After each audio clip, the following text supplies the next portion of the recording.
ญมากเป็นการเปิดโอกาสให้คนได้รับฟังธรรมพบปัญญามีความสุขพ้นจากทุกข์ด้วยการฟังธรรมะมาทวงคำมันหมู่บ้านศีลห้าถือเป็นพันธะ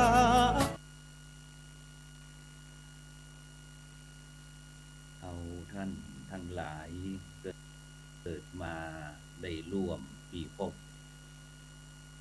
ต้องเจอจุดจบวันหนึ่งข้างหน้าตั้งยิงตั้งใจล้วนไปป่าช้าทั้งทรัพย์ดีนาและกรรมกรทั้งขัวและซ้ายทั้งนายและบ่าวทั้งข้าทั้งเจ้าล้วนเป็นเหยื่อนอนตายแล้วเหม็นเน่าเป็นตี้แน่นอน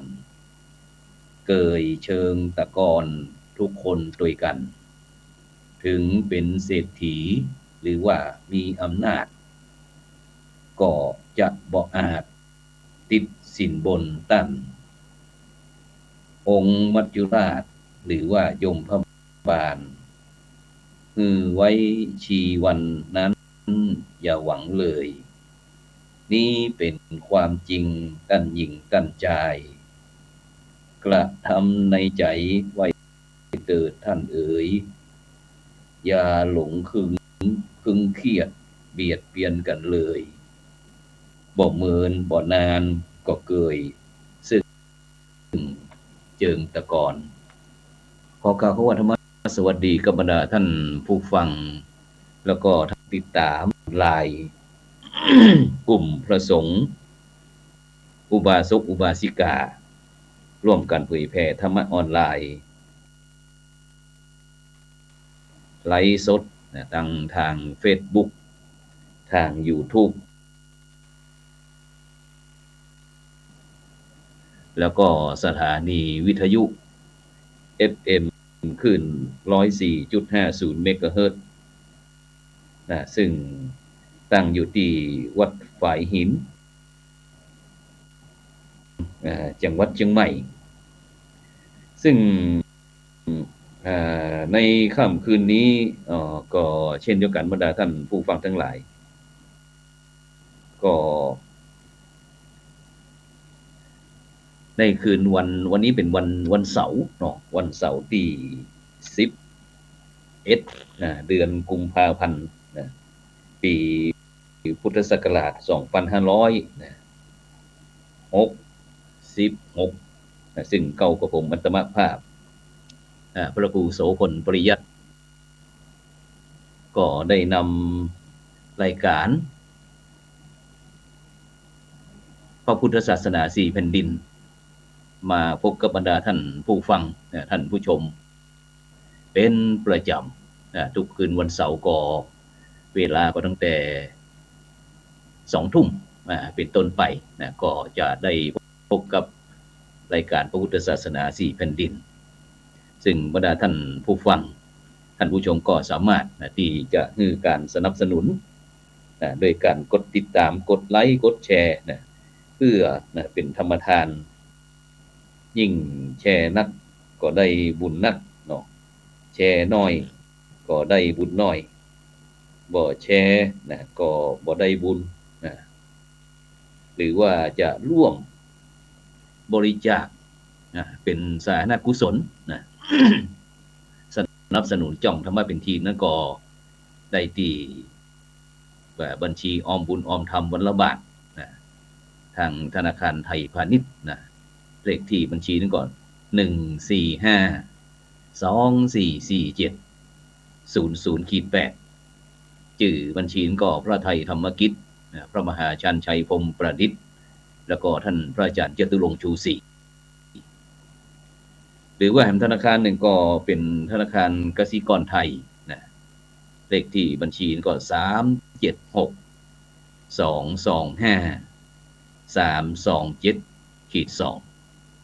ชื่อบัญชีก็พระมหาดวงทิพย์ปริยัตถารีตามกำลังเจตนาซึ่งวันนี้นั้นก็ได้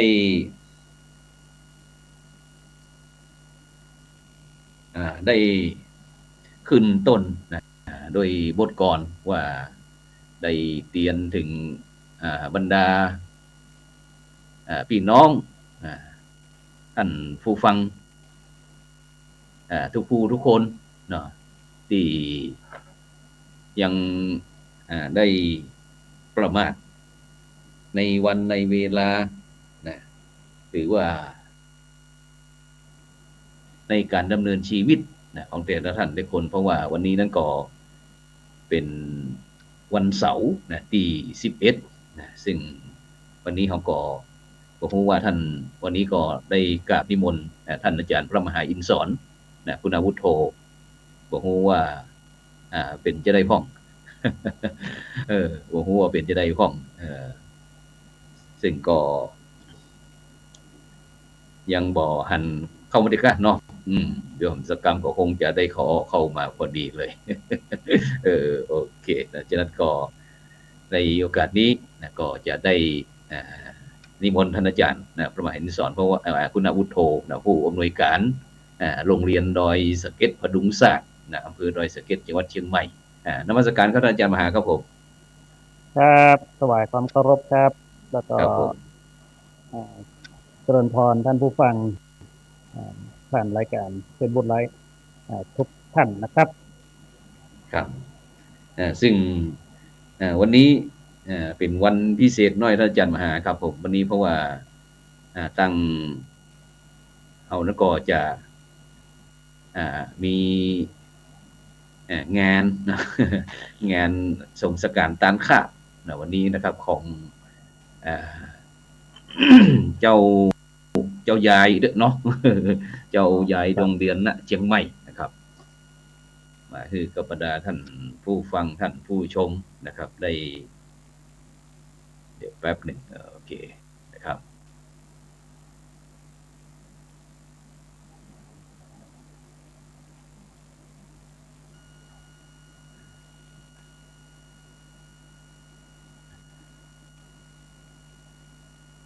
ครับ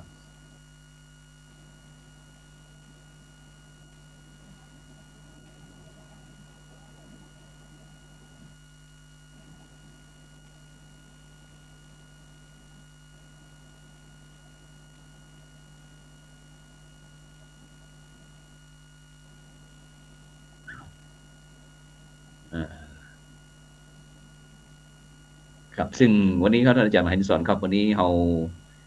จะนำบรรดาท่านผู้ฟังนะครับท่านผู้ชมเอานั้นวันนี้ครับไปห่วมกับเปิดห้องว่าอันส่งสการตามข่าวนะครับท่านอาจารย์ได้ยินเสียงผมก็ครับผมครับได้ยินครับผมโอเคนะครับชัดเจนนะครับซึ่งวันนี้ก็ตั้งคณะลูกหลานนะครับของเจ้าแม่หรือว่าเจ้ายายก็แล้วกันเจ้ายายดวงเดือนนะครับณเชียงใหม่ซึ่งเปิ้นก็ได้เสียชีวิตนะครับเมื่อวันเดือนมกราวันที่2มกราคมนะครับปี2566นะครับซึ่งเจ้ายายดวงเดือนก็ได้จากไปอย่างสงบนะครับแล้วก็เมื่อกี่วันมาเนี้ยครับก็ได้มีการตั้งบำเพ็ญกุศลศพนะครับที่วัดพระสิงห์วรมหาวิหารนะครับแล้วก็วันนี้นั่นก็เป็นตามกำหนดการนะครับที่คณะลูกหลานนะครับลูกหลานตันเตาพี่น้องพุทธศาสนิกชนเมืองเชียงใหม่แล้วก็ใกล้เคียงนะครับซึ่งถือว่าเป็นเจ้านายภายเหนือนะครับซึ่งสมัยก่อนนั้นก็ตั้งล้านนาไทยล้านนาเขาก็จะมีการระบบการปกครองแบบพระมหากษัตริย์เป็นประมุขเช่นเดียวกันนะครับแต่เนื่องจากการเวลา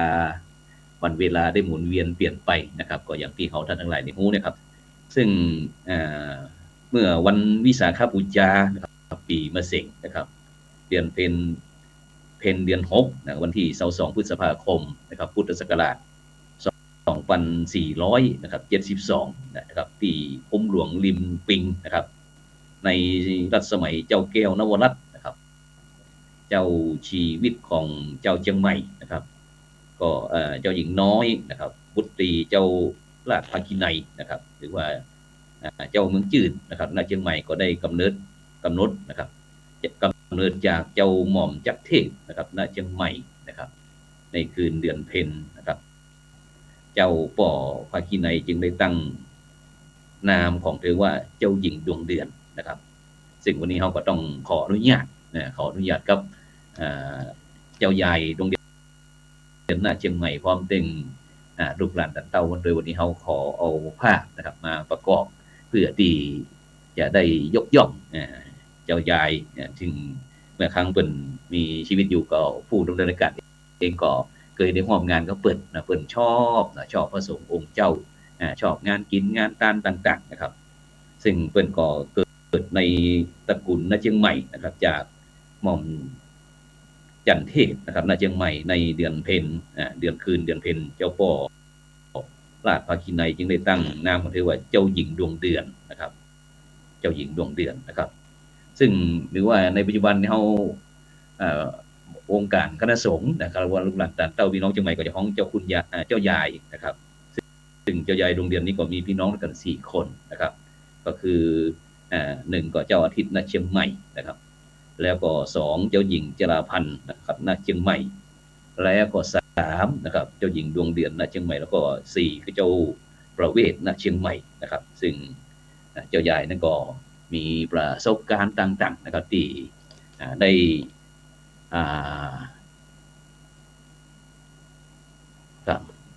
นำประสบการณ์ต่างๆนะครับมาเกี่ยวกับเรื่องพัฒนาเมืองเชียงใหม่อย่างต่างๆนี้นะครับฉะนั้นหมู่เฮาก็จะหันที่เจ้ายายเปิ้นนะครับได้นำนะครับนี่ก็เป็นในช่วงบำเพ็ญบุญบำเพ็ญกุศลนะครับก่อนที่จะเคลื่อนย้ายนะครับสรีระร่างนะครับของเจ้าใหญ่ดวงเดือนณเชียงใหม่ของเฮานะครับออกมานะครับนี่ก็เป็นเครื่องแห่นะครับแบบปืนบ้านล้านนาของเฮานะครับปืนบ้านล้านนาเพราะฉะนั้นก็วันนี้นะครับวันนี้ก็ได้มีพิธี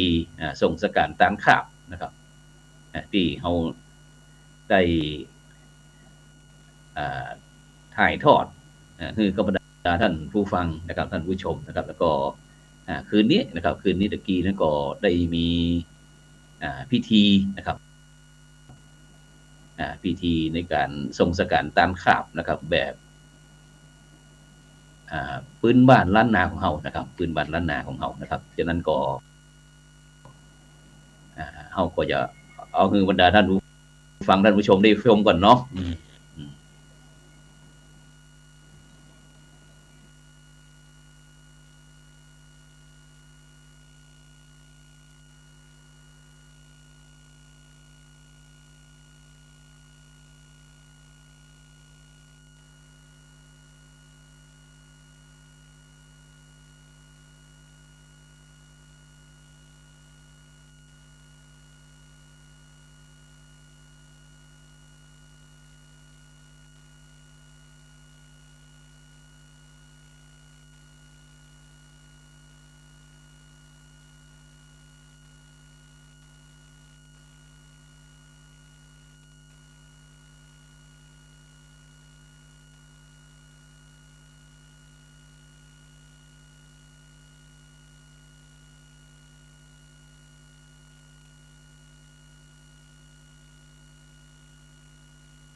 ครับสิ่งอ่าวันนี้ครับท่านอาจารย์มหาครับเขาก็ได้ภาพประวัติศาสตร์นะครับของพิธีส่งสการตามข่าวนะครับของเจ้ายายดวงเดือนณเชียงใหม่นะครับซึ่งก็ได้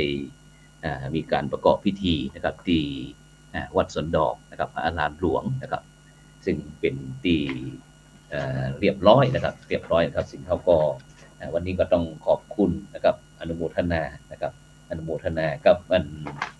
ทีมงานโดยกับที่ยังติดสถานการณ์อยู่ที่วัดสันดอกนะครับติดสถานการณ์ที่วัดสันดอกนะครับฉะนั้นก็เลยถือโอกาสนะครับเอาขบวนประสาทและก็ทรงสการทรงสการตามข่าวนะพวกพ้องนะครับซึ่งก็วันนี้ก็ถือว่าได้มีโอกาสได้หันพิธีส่งสการตามข่าวนะครับครั้งหนึ่งในชีวิตที่เรามาอยู่ในเมืองเชียงใหม่นะครับฉะนั้นก็ที่ท่านอาจารย์เป็นจะได้บังคับที่อำเภอดอยสะเก็ดวันนี้ไปศาสนากิจใดมาฟ้องวันนี้วันนี้ก็เตรียมงานครับพอดีที่โรงเรียนจะมีงาน2 งาน งานหนึ่งก็เป็นงาน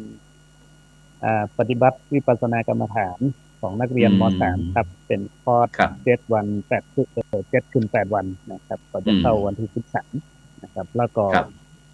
เตรียมงานอันที่2ก็จะเป็นงานครับเกี่ยวกับสามเณรนักเรียนโรงเรียนภาคปริยธรรมครับห้องชื่อว่ามหกรรมขับเคลื่อนสารพลังขับเคลื่อนโรงเรียนภาคปริยธรรมปลอดบุหรี่และส่งเสริมสุขภาพสามเณรนะครับก็จะมีนักเรียนจากโรงเรียนต่างๆในเขตการศึกษาภาคปริยธรรมเขต5เชียงใหม่ลำพูนแม่ฮ่องสอนแล้วก็มีผู้แทนจากเขต6ประมาณ10 โรงนะครับเขต6ก็เชียงรายพะเยาลำปางแพร่น่านนะครับนอกนั้นก็จะมีผู้แทนจากเขตการศึกษาพระปริยธรรมที่ประธานเขตหรือผู้แทนและกับเจ้าหน้าที่นักวิชาการของแต่ละเขตแล้วก็มีประธานบอร์ดนะครับมาเป็นประธานเปิดงานในวันที่28นี้ครับช่วงนี้ก็อยู่ในช่วงของการเตรียมงานใหญ่ทั้ง2 งานครับผมครับผมวันที่28 กุมภาพันธ์นี้เนาะ28 กุมภาพันธ์ครับผมครับซึ่งก็อันจะมีนักเรียนหรือว่าผู้ที่เข้าร่วมกิจกรรมนี้นักหลายครับคาดว่า 400-500 ครับผมเฉพาะนักเรียนเนี่ยก็300-400 รูปนี่นะครับถ้ามาจากตัวแทนที่มาจัดนิทรรศการนะครับนอกนั้นก็จะมีหน่วยงานองค์กรผู้แทนภาคส่วนอื่นๆโดยเฉพาะสปสชและอย่างเงี้ยองค์กรที่เกี่ยวข้องกับเรื่องของโรงเรียนปลอดบุหรี่หรือมูลนิธิรณรงค์การบสูบบุหรี่นะครับแล้วก็หน่วยงานที่ทำงานด้านสุขภาพก็จะมาร่วมพิธีในวันนั้นครับถ้ารายการสะดวกก็มาถ่ายทอดสดก็ดีนะครับครับผมวันสุดท้ายพอดีเนาะอันจากวันสุดท้ายถึงกี่โมงนั่นก็เริ่มตั้งแต่ 8:30 นไปจนถึงประมาณ3 โมงครับผม3 โมงวันเดียวจะมีวันเดียวครับจะมีการแสดงนิทรรศการที่โรงเรียนแต่ละโรงได้ไปทำกิจกรรมรณรงค์การแก้ไขปัญหาการสูบบุหรี่ในโรงเรียนภาคปริยธรรมแล้วก็โรงเรียนที่ได้ส่งเสริมหรือมีกิจกรรมส่งเสริมสุขภาพสามเณรนะครับแล้วก็มีการเสวนาของผู้แทนหน่วยงานองค์กรที่ทำงานด้านนี้และก็หน่วยงานองค์กรที่สนับสนุนอย่างเช่นสสสปสชครับก็จะมีส่วนของนิทรรศการและภาคสนับสนุนภาควิชาการภาคประสบการณ์นะครับครับนี่ก็อันเป็นกิจกรรมที่เกี่ยวกับที่จะเราจะส่งเสริมให้กับบรรดาลูกๆสามเณรเนาะครับเนาะในการที่จะได้เข้ามาเรียนที่โรงเรียนดอยสะเก็ดพดุงศาสตร์ของเรานะครับซึ่งก็มีตั้งแต่จันอย่างพวกนั้นครับอาจารย์ครับขอทุกคนถ้าของผมถ้าตามกฎหมายเนี่ยเพิ่นอนุญาตที่ม.1 ถึงม.6นั่นเป็นม.1 ถึงม.6 โรงเรียนครับภาคปริยธรรมทั่วประเทศเนาะแต่ทีนี้เนี่ยของผมมันมีของว่ามีกรณี เช่น เนาะ มี ครับ ของแถ มี ม ของแถม ม สาม นุษ เณ ย ร ธรรม ที่เป็น ครับใช่ครับสามเณรที่ห้องว่ามาโดยพ่อแม่ที่มาทำงาน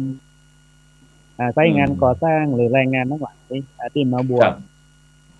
พ่อปกติจะโยกย้ายไปตามพ่อแม่ ทีนี้เนี่ยมาบวชสั่งรองมาบวชอายุที่ยังบ่ถึงวัยที่จะจบเคยได้เรียนหนังสือเลย อายุตั้งแต่7 ขวบไปจนถึง15บางที15มาต่อป.1เนี่ยนะครับ ปหนึ่ง ฐานอันนี้ก็ครับก็ถ้าอู้ถึงอายุ ก็มีตั้งแต่7 ขวบไปจนถึง10ถึง20ครับ20ที่เป็นพระอยู่ก็มีอยู่รูปหนึ่งที่ยังจบม.6อยู่นะครับ ซึ่งก็จะต้องแน่นอนละผู้ที่จะจัดการศึกษาแบบนี้จะต้องเป็นผู้ที่มีเมตตาธรรมสูงมากนะครับนะซึ่งที่จะสามารถจัดได้เพราะว่าถ้าผมมีเมตตาธรรมอย่างเดียวนี่ทุกสิ่งทุกอย่างบ่สามารถที่จะไปได้แน่นอนเลยครับเพราะว่าอย่างที่เอาสดๆร้อนๆครับท่านอาจารย์ครับแล้วก็อันปีนี้ปีแล้วด้านวิชาครับเดือนมีนาก็จบแล้วเนาะใกล้สุดๆครับบ่เกิน15มีนาก็น่าจะสอบแล้วก็ปิดประชิมนิเทศเรียบร้อยหมดแล้วครับตอนก็ต้องเตรียมเขาก็ต้องเตรียมรับใหม่หาใหม่แล้วครับรับใหม่ลองผู้ฟังวิธีการที่จะหาใหม่จะได้ปีนี้ก็โดยภาระงานที่ค่อนข้างหนักเนี่ยนะครับก็ได้ขึ้นส่งตัวแทนขึ้นไปบนดอยนะครับก็อาศัยว่าบ้านไหนอำเภอไหนตำบลไหนที่มีโดยมีสามเณรมาเรียนที่เฮาก็ไปตัวหาเนี่ยนะครับไปตัวหาก็ได้แบบที่คลิปนะครับแต่ว่าอาศัยว่าปีนี้ก็จะมีการบวชภาคร้อนที่บ้านป่าแปะครับนอกพื้นที่นะครับบ้านป่าแปะตำบลนายก่อนโควิดก็เคยไปจัดบวชภาคร้อนทั้งสามเณรและศิรจารินีนะครับละอ่อนเยาวชนซึ่งชายหญิงชายก็มาบวชเป็นสามเณรหญิงก็บวชศิรจารินีนะครับใช้เวลาประมาณ10ไปฟื้นครับไปฟื้นก็ครับไปฟื้นบวชที่ป่าแปะนะครับครับแต่ก็ได้เริ่มโครงงานเดินงานไปหลายแล้วนะครับเนาะแล้วก็ส่วนในพื้นที่ดูครับในพื้นที่อำเภอดอยสะเก็ดปีนี้คณะสงฆ์อำเภอดอยสะเก็ดก็คิดว่าน่าจะเหมือนคณะสงฆ์อื่นๆเนาะหลายปีที่ผ่านมาเจอผลกระทบจากโควิดเนี่ยบ่สามารถเหมือนว่าจะบ่มีอุปสรรคสำหรับโควิดเฮาก็มีประสบการณ์อยู่กันมาหลายปีเนาะ 3-4 ปีเนี่ยก็มีประสบการณ์ปีนี้ก็คณะสงฆ์ก็มีมติที่จะบวชสามเณรภาคฤดูร้อนครับบวชวันที่6เมษายนนะครับไปจบจนถึง6เมษายน30 วันนะครับ1 เดือนนะครับ1 เดือนครับผมครับอันนี้ก็เป็นฉะนั้นก็สำหรับผู้ที่มีความสนใจอยากจะเอาลูกหลานมาบวชดูครับเนี่ยจะได้ดีก็ได้หลายรูปแบบครับตรงเลยก็ได้หรือจะมาสมัครบวชโดยตามโครงการของสามเณรภาคร้อนของคณะสงฆ์อำเภอดอยสะเก็ดก็ได้นะครับแต่ทีนี้ถ้าละอ่อนที่จะบวชเฮียนบางทีบ่สะดวกหรือบ่ตันในช่วงที่เป็นบวชภาคร้อนเนี่ยก็ติดต่อโดยตรงแล้วก็ทางโรงเรียนปกติเฮาก็จะจัดอนุเคราะห์ให้หมดเนาะหาผ้าไตรหาบาตรหาอุปชาพร้อมกับเป็นเจ้าภาพในการบวชเฮียนให้นะครับในการจัดพิธีทั้งหมดทั้งมวลก็เหมือนเป็นเชิงอนุเคราะห์อย่างที่อาจารย์ว่านะเอาจัดการศึกษาในรูปแบบของโรงเรียนภาควิธรรมเนี่ยหรือการกุศลเนี่ยมันบวกอุดมการณ์และเมตตาธรรมเนาะถ้าแบบมี2ส่วนนี้ผมคิดว่าเฮามันภาระอย่างมหาศาลเนาะทุกอย่างมันต้องทำเนี่ยนะครับอย่างผมเองเหมือนสร้างการเรียนเนี่ย9 ปี 10 ปีที่ผ่านมานี่ถามว่าอิดเหนื่อยไหมแต่มันเป็นความสุขเนาะนั่นเป็นความสุขที่เฮาหันพระเนรมีโอกาสเหมือนเฮาในสมัยก่อนในการก็ว่าหาที่เฮียนนี่เป็นเรื่องยากเรื่องใหญ่หน่อยจะเฮียนทั้งโลกนี่ทั้งข้อจำกัดในเรื่องของเงื่อนไขเนาะของพระสงฆ์สามเณรเฮาไปเฮียนที่ไหนก็บ่ได้นะครับมาเฮียนสายบาลีอย่างเงี้ยนะครับหาเฮียนทั้งโลกนี่โอ้โหเป็นเรื่องที่ต้องดิ้นรนต่อสู้นะครับณวันหนึ่งมันผ่อน คลายในเรื่องของโอกาสทางการศึกษาเนี่ยเรามีโอกาสที่จะพอมีน้องว่าความพร้อมในระดับหนึ่งถามว่าเขาก็เริ่มเรียนได้เรียนพอมีความรู้พอมีประสบการณ์เขาก็มาจัดการศึกษาผมคิดว่าการจัดการศึกษาก็จะเป็นบทบาทที่สำคัญของคณะสงฆ์หนึ่งในหกเนาะแต่ทีนี้เนี่ยถ้าเราจะมองในภาพของคณะสงฆ์เนี่ยภารกิจหกด้านเนี่ยเรามักจะคุ้นชินหรือหันกันในสายปกครองจะเป็นบทบาทที่เด่นชัดที่สุดนอกของคณะสงฆ์ไทยเราในสายของการปกครองแต่การปกครองเป็นหนึ่งในหกภารกิจครับสำคัญของคณะสงฆ์ตามพรบคณะสงฆ์เนี่ยนะพรบคณะสงฆ์2505ครับมีภารกิจ6ด้านทีนี้เนี่ยถ้าเรามองว่า6ด้านสำคัญเหมือนกันเนี่ยผมคิดว่าด้านการเอาไปมุ่งเน้นอยู่มหาไทยเนาะใช่เอาไปเน้นแค่มหาไทยเนี่ยคิดว่าอนาคตของพระศาสนาเราเนี่ยมันก็ไปได้บ่สุดซอยเนาะฉะนั้นผมว่า6ด้านบอกว่าด้านการศึกษาร่วมประการเนาะการศึกษาสงเคราะห์หรือศาสนาสงเคราะห์พวกนี้เนี่ยผมคิดว่า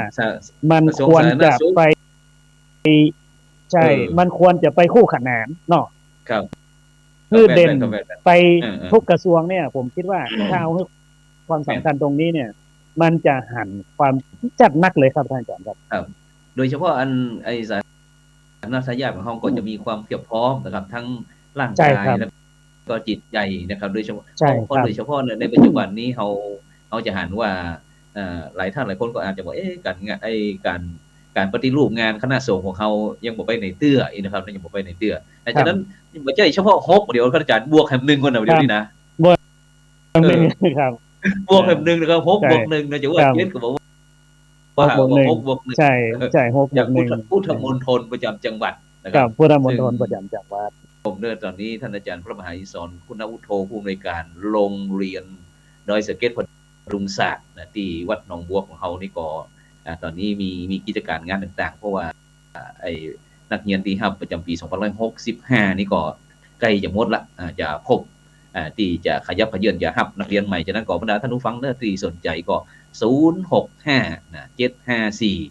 754 4113นะโทรไปหาท่านอาจารย์พระมหาอิศรได้เพราะว่าอาจารย์บอกว่า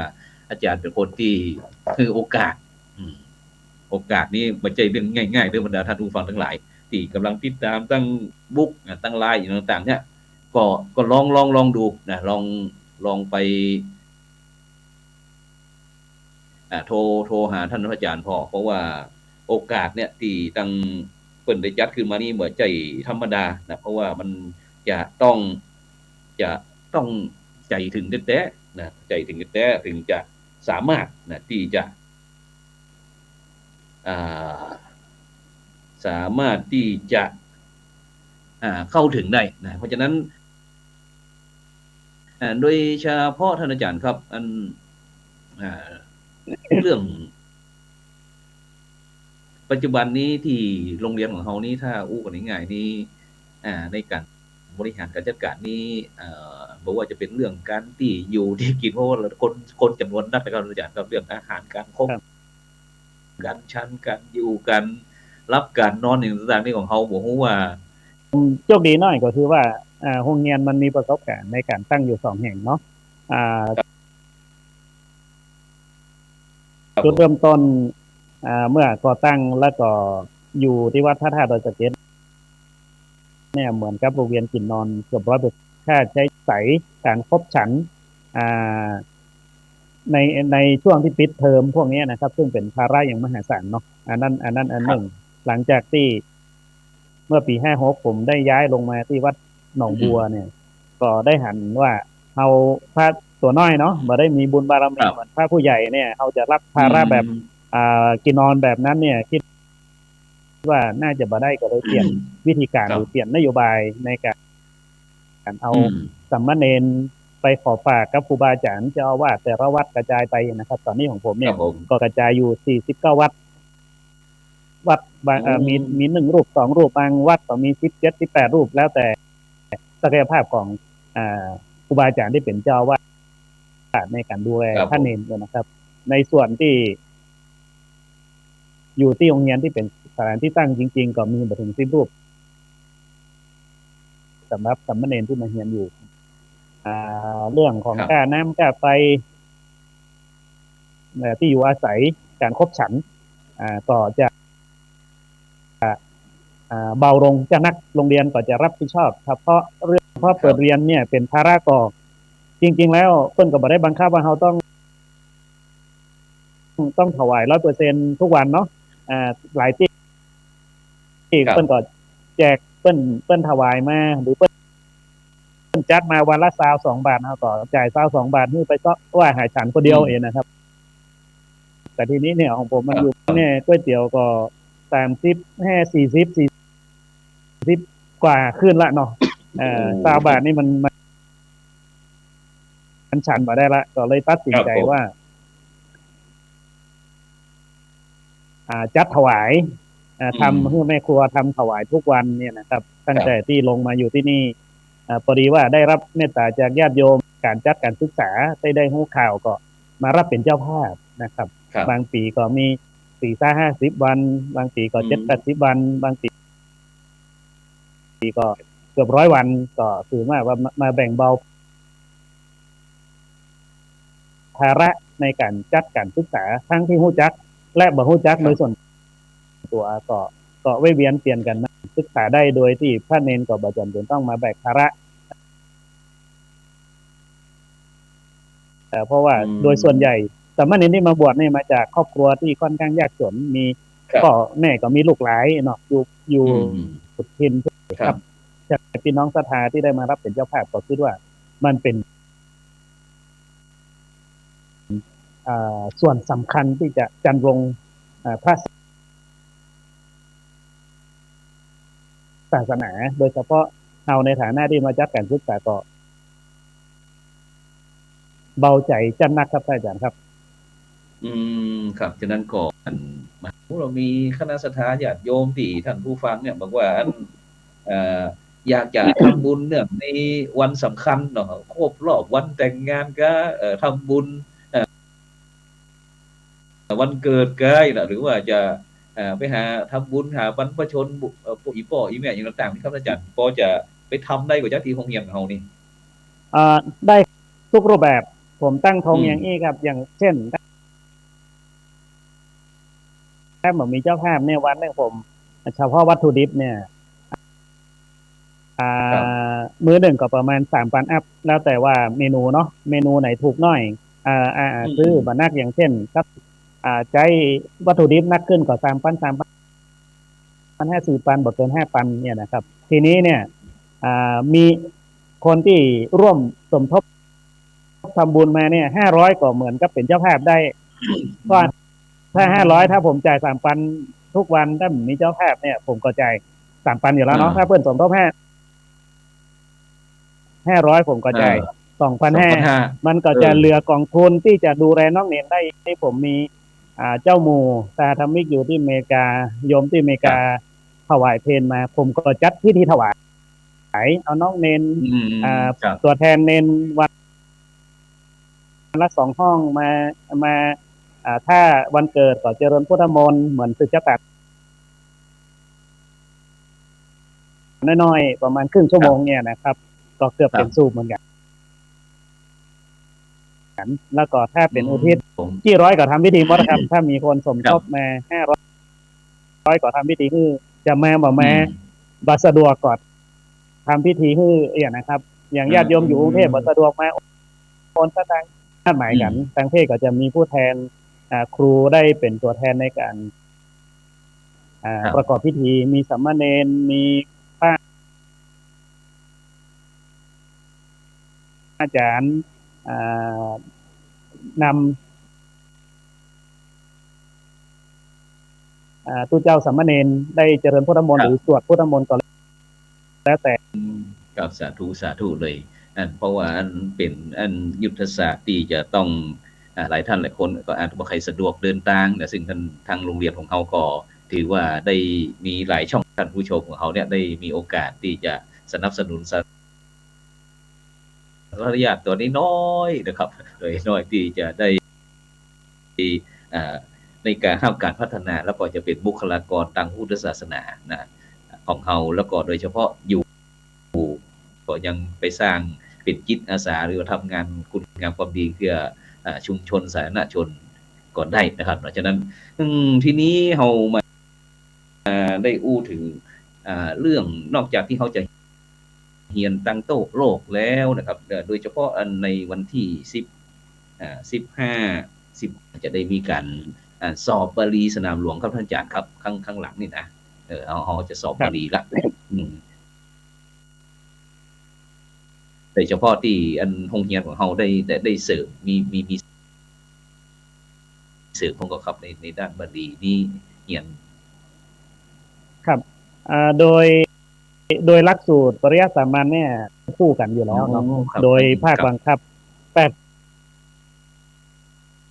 กลุ่มสาระที่เป็นหลักสูตรของกระทรวงศึกษาก็ถือว่าเป็นกฎหมายใหญ่ในฐานะที่เราจัดการศึกษาขั้นพื้นฐาน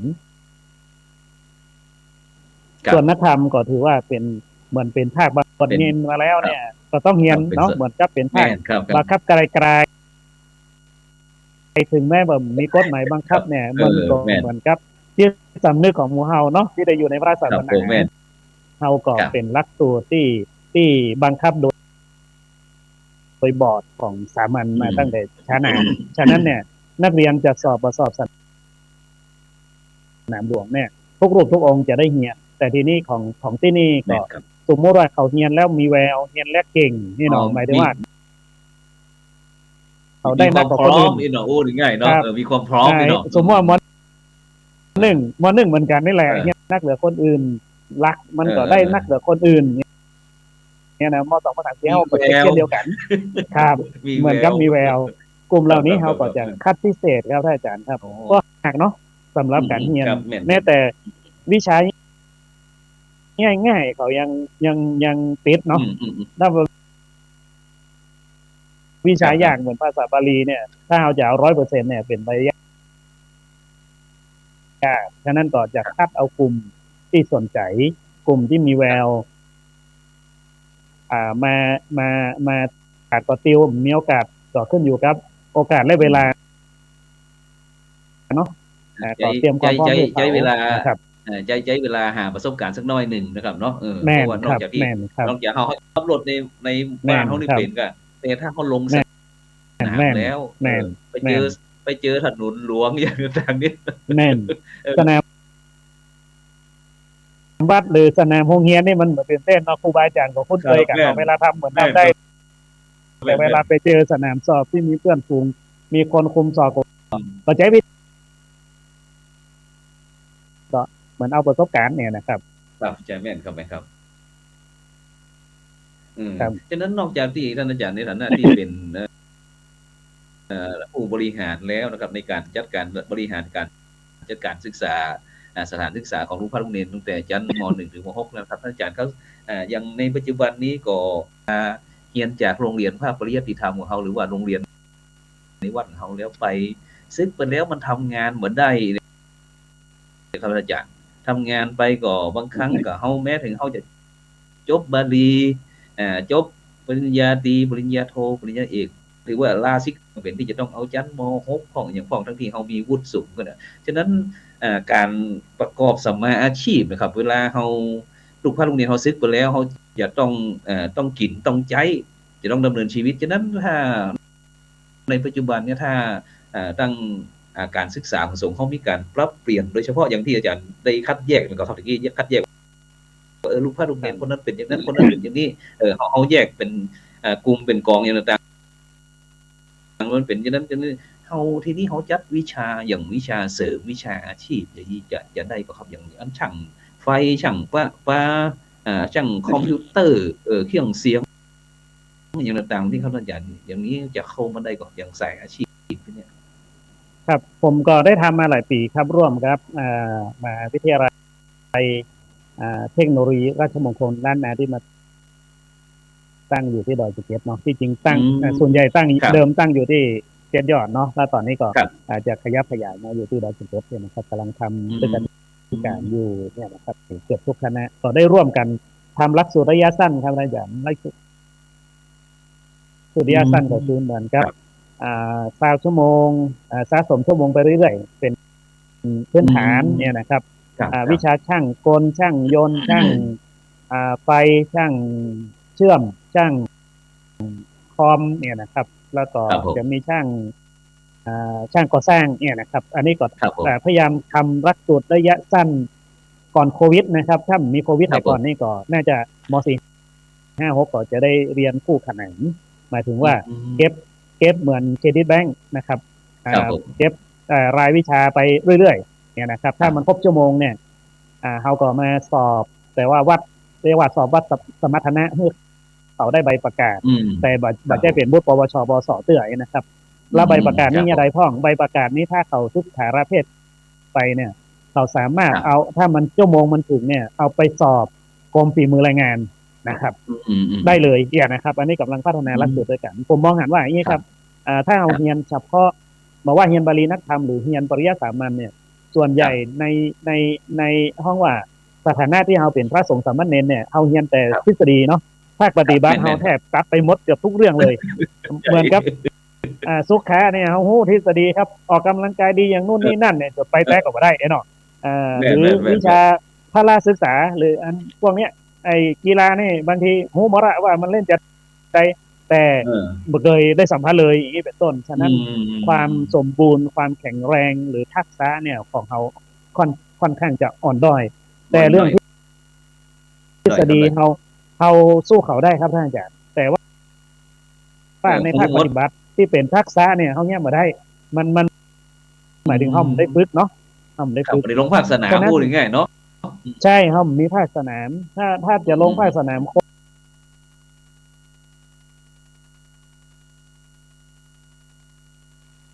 นก็จะไปมองว่าบ่ใช่คิดของสงฆ์เนี่ยนะครับที่จริงถ้าเรามองแบบกว้างชีวิตนี่เขาว่าบ่ได้เนาะบุญผ้าเหลืองเนี่ยถ้ากำเมืองเขาบอกว่าเวลาผ้าเหลืองมันฮ้อนเนี่ยมันคนต้องที่จะเกิดเนาะเขาจะให้มาได้เองนะครับ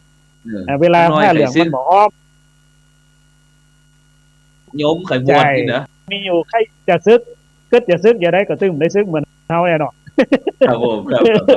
อยู่ไปได้เรื่อยๆอย่างเงี้ยนะครับตั้งท่าเดี๋ยวตั้งท่าเล่าเนาะครับตั้งเป้าตั้งมนุษย์ฉะนั้นผมว่าเวลาเรามีความรู้ทางโลกทางธรรมมีทักษะพอสมควรเนี่ยผมคิดว่าอยู่ในพระศาสนาก็เป็นประโยชน์อย่างมหาศาลเท่านั้นจ้ะวัดวาอารามเฮาใช้ทุกช่างครับก่อสร้างเฮาดุมเป็นอย่างผมสร้างอาคารเรียนเนี่ยปีแรกๆผมดุมเป็นเนี่ยเฮาเสียเปรียบทุกเรื่องเลยครับทำดุมแล้วก็มันใจมันอาศัยประสบการณ์เฮาสัมภาษณ์เฮาดูแอนแบบเป็นวิเคราะห์เรื่องเล็กเรื่องปูนเรื่องนู่นนี่นั่นเป็นเนี่ยเฮาก็บ่เสียเปรียบครับแล้วก็มันทักษะเราพระพุทธศาสนาเวลาซื้อขายลาเพศไปก็เป็นภาระของสังคมครับอย่างน้อยทฤษฎีหูทักษะมีไปประกอบอาชีพได้แต่ถ้าเราปิดกั้นโอกาสเลยนี่ผมคิดว่าอยู่ในพระศาสนาเฮาก็บ่ตันครับถ้าไทยญาติโยมมันทำบุญมาแทนที่จะประหยัดได้ประหยัดสักกรรมเพราะว่าเฮาก็ว่าไปเต้าอันเนี่ยนะครับหรือแม้แต่ไฟฟ้าเวลามันต้องซ่อมแค่จุดเดียวเนี่ยจุดละ500เนี่ยครับถ้าพระเนรเฮาเป็นเนี่ยบางทีแค่ปลั๊กอันเดียวเนี่ยถ้าเฮาเป็นมันก็อันตรายเนาะก็บ่ต้องเสี่ยง500ประหยัดสตางค์ศรัทธาญาติโยมที่เพิ่นมาถวายถูกต้องไฟฟ้าเฮาใจอยู่ถึงวันถ้ามีความรู้เรื่องโซลาร์เซลล์ครับเสี่ยงเท่าใดก็เสี่ยงเท่านั้นเฮาฮู้วิธีฉะนั้นถ้าเฮามีความรู้เรื่องไฟเรื่องกระแสไฟฟ้าเนี่ยอย่างผมเนี่ยผมติดอยู่20 กิโลวัตต์เนี่ยผมประหยัดไฟไปเดือนนึงเกือบ 20,000 โอ้ ถ้าถ้าบ่มี ถ้าบ่มีโซลาร์เซลล์เหลือประมาณ 20,000 อันนั้นคือถ้าเรามีองค์ความรู้เรื่องโซลาร์เซลล์เราก็ครับเอาพลังงานแสงอาทิตย์มาลดค่าใช้จ่ายเรื่องไฟเนี่ยเป็นต้นผมคิดว่ามันใช้ประโยชน์ช่วยไฟประหยัดก็ญาติโยมเนาะถ้าเราใช้ไฟนักญาติโยมก็ต้องมาเป็นภาระในการบริจาคให้เรา ทีนี้ถ้าเอาลดภาระค่าใช้จ่ายค่าไฟนอกมาดูแลวัดวาพระศาสนาหรือดูแลพระเนตรหรือถ้ามาถวายก็เอาไปใช้ประโยชน์อย่างอื่นที่มันเป็นประโยชน์ต่อพระศาสนาสตางค์เหล่านั้นของพระทายาทโยมก็จะมีคุณอุปการต่อการสื่อสารพระพุทธศาสนานี่นะครับครับฉะนั้นสิ่งที่ท่านอาจารย์ได้พูดนี่หมายถึงว่าวิธีการคิดนะครับคิดของอาจารย์นี่คือ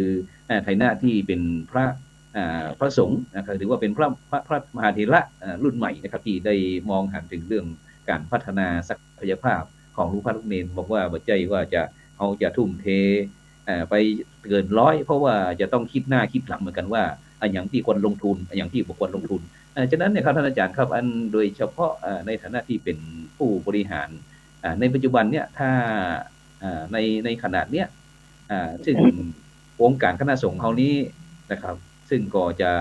มีการบอกหมายความว่าเรื่องโดยเฉพาะเรื่องการศึกษาก็เหมือนกันการปกครองก็เหมือนกันการเผยแพร่ก็เหมือนกันซึ่งเขาจำเป็นที่จะต้องคือลูกพระลูกเนรเนี่ยครับท่านอาจารย์ครับนอกจากที่เขาจะสอนอย่างที่ทักษะในการด้านการเรียนด้านเขาจำเป็นที่จะต้องให้เพิ่นทำนะครับเพราะว่าลูกพระลูกเนรทำบ่เป็นอย่างที่อาจารย์ได้พูดเมื่อกี้นะครับแม้แต่การโดยเฉพาะเรื่องประปานี่ครับอาจารย์ง่ายๆนี่อาจารย์บอกว่าเมื่อกี้เรื่องไฟประปาเรื่องการผสมปูนการหินกระทรายเพราะว่าอย่างนั้นอาจารย์บอกว่ากว่าจะปีแรกนี่ผมคงจะช่างนี่ก็คงจะขอแบ่งหุ้นส่วนไปหลายอยู่ห้องนะแต่เมื่ออาจารย์กลับมาเปลี่ยนวิธีคิดเอามาบริหารเข้าเสริมเติมเต็มแล้วเปลี่ยนความคิดการทำงานก็เปลี่ยนฉะนั้นในฐานะในมุมมองนักจัดการศึกษาเนี่ยว่าการศึกษาของคณะสงฆ์ไทยเขาเนี่ยครับควรจะไปในทิศทางใดดีในยุคนี้ผมคิดว่าอันเดิมเฮากับมันได้ปฏิเสธเนาะเพราะว่ามันเป็นโบราณประเพณีที่เฮาเคยสืบหอยกันมาเนี่ยแต่ผมคิดว่าเรื่องการเสริมเป็นส่วนที่ดีผมประสบการณ์นั้นหนึ่งอย่างที่ผมว่าถ้าเฮามีความรู้มีประสบการณ์เนี่ยอย่างกำแพงโรงเรียนผมเนี่ยนะครับช่างมาประเมินเนี่ยประมาณ2 ล้านครับเขาฮับเหมาตึงของตึงแหงตึงทุกอย่างเลยเหมือนต้องนี่อย่าง2 ล้านมีเอามาเลยถ้าแต่ง100,000-200,000เขายังมีปัจจัย2 ล้านเขาจะแต่งได้ยังไงบังเอิญว่าเจอโควิดนะครับเจอโควิดปีแรกเนี่ยโรงเรียนมันเปิดมาได้แต่ครูต้องมาทำงานอยู่เนี่ยนะครับมันสอนออนไลน์ก็สอนมาได้ก็มานั่งพอแน่กันมาได้เนี่ยก็เลยชวนกันว่าเอามันมีอย่างเงี้ยเนี่ยสอนก็สอนมาได้ว่าปีแรกมันมีประสบการณ์ในการออนไลน์สอนออนไลน์ก็เคยมีกันเนาะก็มู้กันว่าจะสอนอย่างไรนะมีประสบการณ์ป้ากันมาแต่งกำแพงครับอาศัยประสบการณ์ที่เฮาเฮียนรู้จากจ้างมาผสมปืนบุญคนเดียวทำคานทำกำแพงก่อขึ้นมา2 ก้อนแล้วก็ไปหล่ออย่างก็ธรรมจักรมาเป็นกำแพงธรรมจักรรอบรั้วโรงเรียนเสี่ยงบ่ถึง 200,000 ครับจาก2 ล้านน่ะก็ใช้เวลาประมาณครับใช้เวลาประมาณ 4-5 เดือนช่วงโควิดพอดีเลยเทอม1ที่เปิดมาได้สอนมาได้นะครับก็ได้กำแพงอันนั้นหมายถึงว่านี่คือตัวอย่างที่เขาประหยัดอย่างมหาศาลเลยฉะนั้นผมคิดว่าวิชาถ้าเราจะเพิ่มเนี่ยถ้าโรงเรียนคือถ้าเราจะไปเรียนกับโรงเรียนโดยทั่วไปหรือกับละอ่อนทั่วไปหรือว่าเป็นเทคนิคโน่นนี่นั่นเนี่ยมันอาจจะแบบเปิงบ่เหมาะเพราะอย่างพ่อไปเรียนกับสถาบันแบบนั้นทีนี้ถ้าโรงเรียนมีศักยภาพเนี่ยอย่างที่ผมถ้าผมจะสอนช่างเอาไปเจอเนี่ยก่อนมาเอาไปเจอครูบาอาจารย์มาสอนที่เฮาไม่ใช่เอานักเรียนไปเรียนด้วยเขาแบบนี้ผมคิดว่าเฮาเรียนในวัดนะครับเมื่อผมได้ไปเรียนในมหาวิทยาลัยหรือวิทยาลัยไปเรียนป้าโขนกับเปิ้นแบบนั้นก็มันก็บ่ค่อยเปิงควรเนาะเพราะว่าเวลาเรียนช่างมันต้องจีวรมันจะใส่คล้องผ้ามันเนี่ยได้เนาะมันต้องถอดเนาะมันต้องถอดรังสาแก๊สน็อตเป็นน้ำมันนู่นนี่นั่นมันชุดนี่มันใส่บ่ได้หรอกครับมันต้องมีใส่ก้าอังซากับสบงมันเปิงควรที่จะเป็นห้องเฉพาะหรือในวัดหรือในโรงเรียนที่เป็นโรงเรียนแพทย์โดยเฉพาะแล้วเอาไปเจอวิทยากรมาแบบนี้ผมคิดว่ามันเสริมได้ครับท่านอาจารย์แต่ทีนี้เนี่ยเพราะว่าอันไหนเหมาะการะเทศะบุคคลตัวตนเราเขาเนี่ยพระพุทธเจ้าถึงสอนเอาอยู่แล้วเนาะ ครับผ อ่าม ถ้าไปเปิ้นเปิ้งเขาก็มาเรียนคนเดียวกันเนาะอ่า ครับ เขา ครับ จะไปเรียนในมหาลัยได้เอาเชิญครูบาอาจารย์มากันแต่ว่าค่าใช้จ่ายมันอาจจะสูงขึ้นน้อย แต่ผมคิดว่าประจำเป็นต้อง ครับ เรียนเต็มรูปแบบ แต่ อืม เฮาเรียนเพื่อมีทักษะสามารถที่ ครั จะ บ ดูแลสิ่งที่เฮามีความจำเป็นต้องใช้เหมือนเช่น เรื่อง ครับ สื่อเรื่องคอมเรื่องนู่นนี่นั่นเนี่ยว่าอย่างถ้าเฮา อืม ถ้าเฮา อืม มีความรู้เรื่องนี้ว่าอาจารย์ประจัดรายการไปได้นี่ถูกก็ถ้า ครั เฮา บ มีความ แม่ รู้ น เรื่อง ครับ นี้ แม่น ถ้าเราไปมอง ครับ ว่า ตัวเจ้าพระเนตรมาเล่นอย่างกับสื่อมันเหมือนว่าไปมองแค่มุมมันลบ หรือทุกเรื่องผม อืม คิดว่าถ้าเรามองเฉพาะมุมลบเนี่ยมันไม่เป็นประโยชน์หรอกทั้งที่ ครับ แต่ละ ผม เรื่องเนี่ยไอ้คนที่คิดค้นขึ้นมามันคิดมุมบวก ทั้งนั้นอ่ะไม่ได้คิดมุมลบเลยฉะนั้นคน ครับ ถ้ามันฝึกดีแล้วเนี่ย มันเอาไปทำ อืม เรื่องลบหรอกมันเอามาทำเรื่องบวกทั้งนั้นเลยทักษะวิชาที่เป็นทางโลกก็ตามทางไหน ครั ก็ บ ตามเนี่ยต่อให้เป็นเรื่องของเทคโนโลยีร่วมสมัยแบบนี้ผมคิดว่าถ้าพระสงฆ์มาใจเนี่ยก็ใจอย่างเงี้ยมันมีประโยชน์กับมันมีประโยชน์ไงมันไม่ได้ไปใจทางลบฉะนั้น ครับ ถ้าทักษะวิชาไหนที่มันร่วมสมัย มันเป็นทางโลกจ๋าเนี่ย ผมคิดว่า ถ้าเรามีรูปแบบวิธีการและก็สื่อสารอย่างถูกต้องนี่ครับพระสงฆ์สามเณรเนี่ยเขาไม่ต้องไปกลัวว่าจะเอาไปใช้ทางลบหรอกครับ ถ้าเรา ครับ แอบซ่อนๆแล้วก็แห้มเขาเนี่ยเขาไปลักใจเนี่ย อืม อันนั้นน่ะมันจ้างไปใช้ทางลบนะครับ อันตรายนะครับ อันตรายครับ ล เพราะว่า เออ มันหู้เท่าบ่ถึงการเนาะเวลาเขาบ่ได้ อืม เรียนเต็มรูปแบบมาฮักเรียน ครับ ฮักหู้เอาไปลักเรียนเอาแล้วก็เอามาใช้ไปเรื่อยไปเรื่อยแต่ถ้าเอา อืม ใส่จิตวิญญาณของความเป็นวิชา แต่ละวิชา ครับ มันมีข้อดีข้อเสียจะใดการที่จะเอาไปใช้เมื่อมันสร้างสรรค์จะใช้จะใดเหล่านี้เป็นต้นผมคิดว่า นั่นคือส่วนสำคัญเป็นอย่างยิ่งที่เราต้องบรรจุในเรื่องของการเรียนการสอนนี่เป็นกิจลักษณะ แต่อาจจะย่อจะขยายขึ้นอยู่กับ อืม เวลาครับในการจัดการครับก็อย่า ครับครับเป็นเสียแล้วนะครับนี่ก็คือมุมมองวิธีคิดบริหารจัดการของพระสงฆ์นักพัฒนารุ่นใหม่นะครับที่ใส่ใจเรื่องโอกาสคือกับบรรดาลูกๆนะครับบรรดาพระภิกษุสามเณรที่เข้ามาบวชในทางพุทธศาสนาเพื่อที่จะพัฒนาได้เรียนรู้นะครับพระพุทธศาสนาทั้งรอบด้านนะครับทั้งโลกก็บ่จำธรรมก็บ่คุณนะครับทำให้ศาสนทายาทของเรามีคุณภาพครับฉะนั้นก็เวลาหมดเวลาก็ท่านอาจารย์มหาครับจำเป็นที่จะต้อง จากบรรดาท่านผู้ฟังก่อนฉะนั้นก็ต้องกราบขอบพระคุณครับท่านอาจารย์พระมหาอิศรคุณาวุโภนะครับผู้ในวยการโรงเรียนดอยสะเก็ดนะครับพดุงศักดิ์อำเภอดอยสะเก็ดจังหวัดเชียงใหม่ของเรานะครับสิ่งมาวันนี้เรามาแลกเปลี่ยนเรียนรู้กันครับเกี่ยวกับเรื่องนี้ซึ่งแห่งหลายเรื่องนะครับที่เราจะมาอู้กันนะครับฉะนั้นก็เพื่อที่จะเป็นส่วนหนึ่งนะครับอยากมีส่วนหนึ่งในการที่เขาจะพัฒนาคุณภาพของลูกพระลูกเนตรของเขานะครับโดยเฉพาะแม้กระทั่งสื่อออนไลน์ตรงนี้ก็เหมือนกันการจัดรายการต่างๆเขาก็อยากให้บรรดาลูกพระลูกเนตรของเขามันในใจจ่องสื่อเนี่ยครับได้พบกับพี่น้องพุทธศาสนิกชนเพื่อที่จะได้แลกเปลี่ยนเรียนรู้ได้เข้าใจซึ่งกันและกันแล้วก็เขาเรียนรู้ร่วมกันอย่างที่ท่านอาจารย์มหาเป็นจัดการศึกษาเนี่ยซึ่งถ้าเขามองโลกด้านดีก็มีผลมองหันคนอื่นดีมีกล้านะครับปลูกใจให้เกิดศรัทธาตั้งหน้าทำดีมีคุณถ้าเขามองบทดีมันก็ปะบทดีนะครับฉะนั้นก็ขอบคุณอนุโมทนานะครับเวลาหมดเวลาครับนำรายการจากบรรดาท่านผู้ฟังไปก่อนนะครับรับฟันดีนะครับมีเงินใจนะครับไร้โลคานะครับพยาธิบ่เจ็บบ่จนทุกผู้ทุกคนนะครับฉะนั้นก็สำหรับในค่ำคืนวันนี้ก็ขอกล่าวคำว่าสาธุ